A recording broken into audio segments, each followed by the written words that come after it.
School Intermediate Award. Hi, I'm Nick Spencer and welcome to my podcast on the Warehouse Project in Manchester.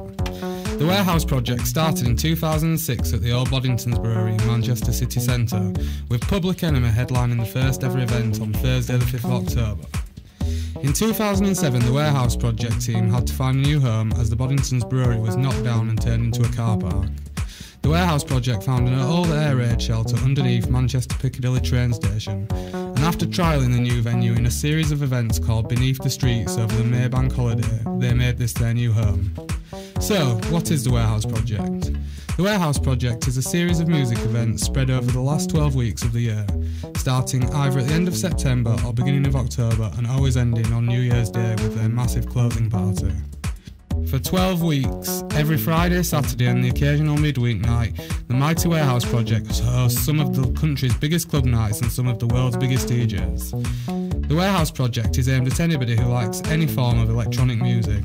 Over the 12 weeks they cover house, techno, electro, drum and bass, dubstep, hip-hop, breaks and electronica. Although the Warehouse Project is 100% legal, it has an illegal feel to it. Add to that amazing music, 2,000 crazy party people, an amazing sound system and quality lighting, you get one of the best club nights in the north.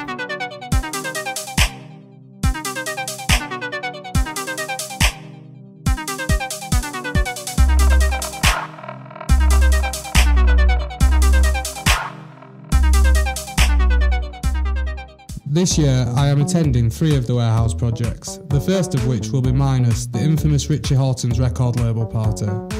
Richie Hawtin has been a pioneer in all things techno since the early 90s and has constantly pushed the boundaries of electronic music. Richie Hawtin always incorporates new technology into his sets, keeping him fresh, new and exciting. Richie will headline the event with support from some of the label's biggest stars, Magda, Mark Hooley and Ambivalent. As my friends and I got close to the entrance, we could hear the unmistakably repetitive thud of minimal techno. It was only around 10:45 and it seemed fairly quiet. As we got close to the entrance, we walked past the 8 or so door staff and in through the curtains, then the 2 sets of PVC stripped curtains, into a packed entrance area, and the sounds of Ambivalent, who was playing some surprisingly dark and hard minimal techno for this time. We headed straight for the already quite busy dance floor and picked our spot. The crowd were already going for it and we knew we were in for a good night. The quality of the sound was perfect, but far from loud enough, but the super sexy minimal beats just kept coming, getting slightly harder as the set went on. Next up was Magda, and by this time the party was in full swing and raring to go. To start with, Magda carried on from where Ambivalent had left off, but then seemed to get indecisive and kept changing the sound and tempo and lost all momentum of the crowd. We decided to go check out the second room, which had Warehouse Project residents Crisco and Greg Lord playing all night long. As we entered the second room, I finally got the volume I had been craving in the main room. Also, the DJ booth had been changed drastically and looked absolutely stunning. The DJ was spinning housey techno and we danced for a while and then headed back to the main room to see if Magda had improved. As we walked from the second room to the main area, we could see the main room was now heaving and the crowd were going for it. Magda seemed to have got her flow back and it was amazing. After Magda, it was time for Mark Hooley to perform his Ableton live set, in which he twisted the crowd's brains with his mangled glitchy sounds and driving bass lines, by far one of the highlights of the night. By 3 AM these kind of events have usually started to thin out a little, but not this one. The crowd was still well up for it and everyone seemed excited for the main man Richie Hawtin, who was starting at 3:30. Richie Hawtin started with a very slow and weird synthy sound and then faded into a very nice housey beat, and then very quickly picked up the pace into what can only be described as beautiful techno. The visuals and lighting were all focused around Richie Hawtin. He had the whole crowd entranced. At one point for about 10 minutes I felt like it was just me and Richie in the room. Overall, this night was one of the best nights of my life and easily the best Warehouse Project I've ever been to.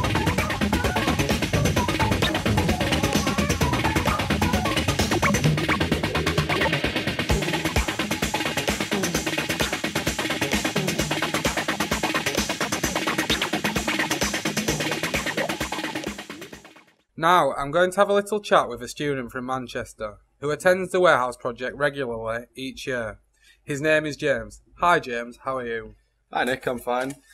First of all, when did you start going to the warehouse project? I think the first warehouse project I ever went to was in 2007. I went to see Animac Presents with Chromeo, Kissy Sellout and Errol Alkan, who's actually the people that I went for it amongst the others in the lineup. Sounds good. What is it about the warehouse project that keeps you going back?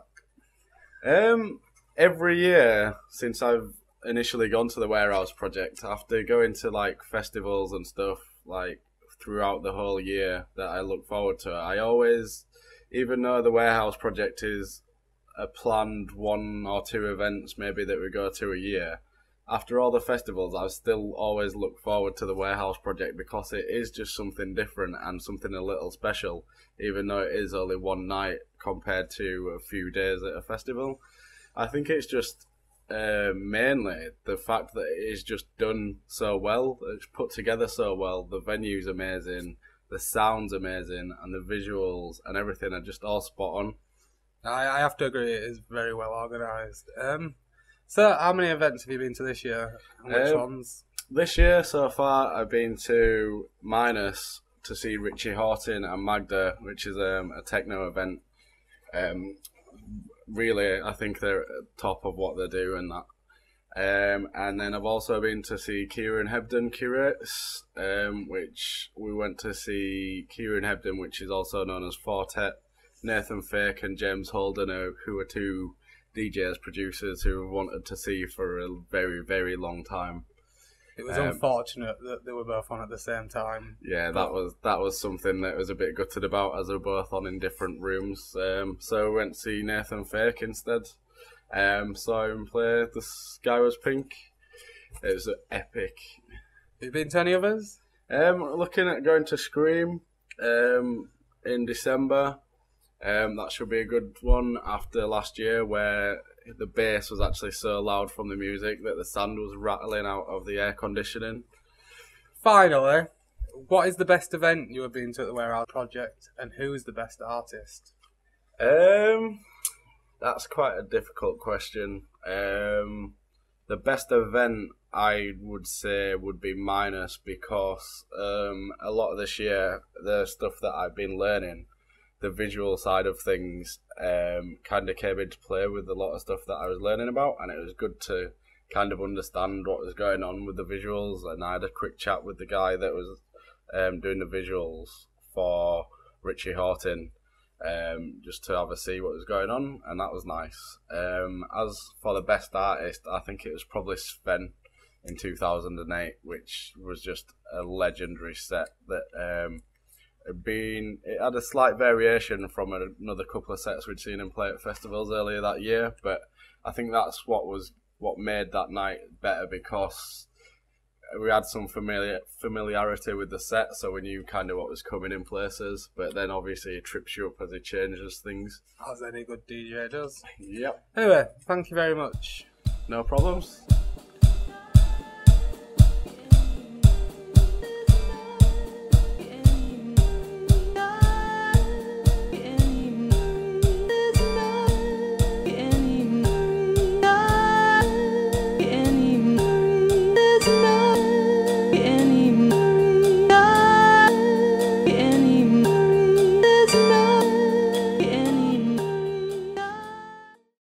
The next warehouse project I'm attending is curated by Kieran Hebden. Kieran Hebden is known by the name Fortet in the electronica world, and is undoubtedly one of the best at what he does. As curator of the event, Fortet has put together a huge, weird and wonderful lineup featuring himself, Nathan Fake, James Holden, Caribou, James Blake, Jamie XX, Zombie and many, many more. In the run-up to this event, I really wondered what I was letting myself in for, because to say some of these artists were a little bizarre was an understatement. The fact that I didn't know what to expect excited me. We arrived at the warehouse project at about 11 o'clock and were all searched on entry. The security seemed a little more on the ball for this event. After being searched, we entered the venue and it was pretty much full already, and the sounds coming from the speakers were very, very strange, warped and quite messed up. It was going to be an interesting night. The next act on filled the main room with disco and very happy vibes. The crowd loved it and were all going mental. Fortet was on next, and even though I was enjoying this set, stops, I just wanted it to be over and Fortet to begin. He started with a very blissful electronica tune and then very rapidly picked up the pace, playing jazz, hip-hop, folk, experimental noise and everything in between. It was insane, and the hour he was on for passed far too quickly. After Fortet finished, it was quite obvious that a lot of people had only come for him, as the crowd thinned, leaving only the hardcore partiers to carry on partying. After Fortet, we went into the second room to watch an artist called Actress, who none of us had ever heard of before, so thought we should go check him out. I can't really tell you what the genre of music was, as it was just noises put together. We stayed in there for a while and watched the crowd uncomfortably attempt to dance, but they were all failing miserably. We had a beer and chilled at the back for a bit. Then my girlfriend said we needed to leave this room as she couldn't take it anymore. We went back into the half-full main room and Nathan Fake had just begun his closing set. This was one we were all looking forward to, so we got to the centre of the dance floor and got our rave on. It was the first time in the night there had been a constant beat, and you could tell the crowd really appreciated it. And even though the venue was at best only half full, the atmosphere was the best it had been all night. At 5 AM the lights came on, and as the night was due to finish, Nathan Fake just kept on playing for at least another 10 minutes. And you could tell he had enjoyed his set as much as the whole crowd had.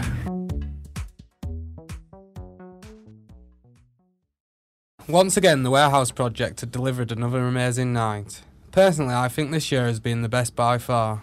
One more to look forward to, and that's the massive Scream and Benga Presents. Unfortunately, I won't be able to talk about this one, as my podcast will have been published by then. Thank you for taking the time to listen to my first podcast. This podcast has been produced under Section 29 of the Copyright Designs and Patents Act 1988. It is not for commercial resale. I have sampled 3 songs in this podcast. They are Scream Midnight Request Line, track 2 from the self-titled album Scream, Plastic Man Spastic, track 6 from the album Recycle Plastic, and Fortet Angel Echoes, track 1 from the album There Is Love in You.